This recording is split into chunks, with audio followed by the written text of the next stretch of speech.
Magandang umaga mga ka-garden. Binabati ko kayo lahat ng Happy Father's Day. Yan, yung mga tatay dyan. Happy Father's Day po dyan. Tingnan nyo yung mga tanim ko na pabayaan ko. Hindi ko po inaalagaan na ito kasi nag-uulan na. Si ulan na ang mismong mag-aalaga dito, yung lupa. Yung lupa kasi natin ay masyadong mataba. Yan. Ito po yung aking giant amaranth. Ito yung aking giant amaranth. Tignan nyo, ang daming kulisap. Yan yung mga kulisap, oh. Ito yung patunay na talagang hindi ako gumagamit ng chemical. Yan, pinapabayaan ko lang po yung mga kulisap dyan. Ano, dahil mga butas-butas. Ito, alugbati.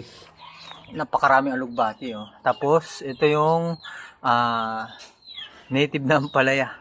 Yung ginagawa ko kasi dito, halo-halo yung tanim niya para marami tayong iba't ibang uri ng halaman na matitikman.